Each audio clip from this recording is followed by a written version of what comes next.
attesa dell'appuntamento con l'assemblea provinciale dell'Associazione di Agia Giovani Imprenditori Agricoli della CIA, in programma per il prossimo 3 aprile, i giovani agricoltori scendono in campo con le loro proposte, mobilitandosi per essere i protagonisti del futuro. 3 i punti fondamentali da affrontare, dalla maggior agevolazione nello svolgimento della loro attività imprenditoriale al facilitare l'accesso al credito, passando per costituire una banca della terra, ovvero la possibilità per i giovani agricoltori di utilizzare i terreni demaniali liberi e incolti per realizzare aree a servizio dei cittadini. I giovani agricoltori, soprattutto nella provincia di Padova, chiedono maggior riconoscimento dell'imprenditore attivo in agricoltura e quindi maggiori agevolazioni per quanto riguarda l'accesso ai finanziamenti che vengono dati ai giovani. In più il credito rimane uno dei problemi principali e la sensibilizzazione della politica e delle banche per riuscire ad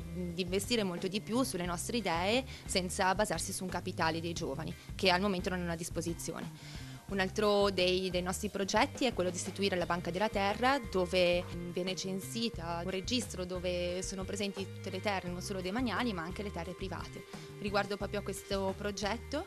ci sono a disposizione delle terre su cui noi vogliamo lavorare, vogliamo investire le nostre idee e far lavorare anche i giovani che al momento sono senza lavoro, proprio riuscendo a trovare nuovi progetti, per esempio degli orti per poter coltivare della frutta e della verdura per portarla nelle scuole, oppure dei parchi dove la comunità ne può usufruire come un polmone verde all'interno delle aree cementificate, o dei terreni in affitto dove i giovani possono coltivare per l'agricoltura e così riuscire a ricavare reddito e ottenere a disposizione della terra, che al momento è un bene a cui non si può accedere. Rendere protagonisti i giovani agricoltori nella trasformazione dell'economia italiana ed europea e sempre più partecipi in un'agricoltura moderna, specializzata, proiettata nella continua valorizzazione della qualità e tipicità delle produzioni, consente un rapporto con il territorio nella salvaguardia dell'ambiente ed in una responsabile visione delle esigenze dei consumatori,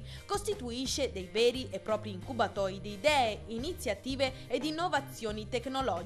in quanto le aziende condotte da giovani per competere a livello internazionale dovranno subire forti processi di modernizzazione. Insieme ci stiamo proponendo per sviluppare questo progetto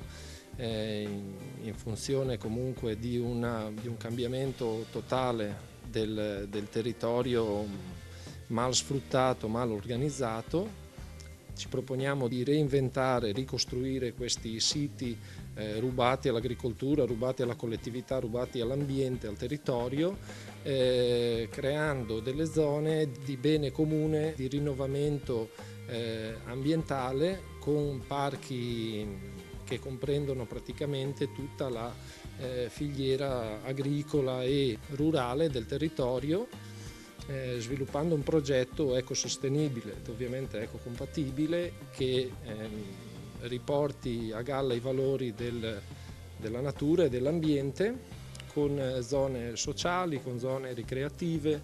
percorsi turistici. L'agricoltura, nonostante le difficoltà e gli alti costi, è tornata a segnare un trend positivo dopo più di 2 anni, dimostrando di essere un serio volano per la ripresa del paese e aprendo nuovi sbocchi di impresa soprattutto per i giovani. Una conferma questa della vitalità delle imprese che, pur in presenza di numerosi ostacoli economici e di una burocrazia asfissiante, hanno continuato a lavorare. La CIA rinnova le sollecitazioni al governo a guardare con maggior attenzione ai problemi degli agricoltori italiani. Oggi le banche sicuramente non riescono a fare al 100% il loro dovere e credo che la ripresa senza impresa non ci possa essere. Questi ragazzi si vogliono mettere in gioco, vogliono proporre cose alternative, vogliono rivalorizzare quello che è l'agricoltura, l'ambiente, il territorio con forze nuove. Se anche le banche danno la loro possibilità e la loro volontà a questo tipo di crescita, sicuramente raggiungiamo obiettivi sostanziali.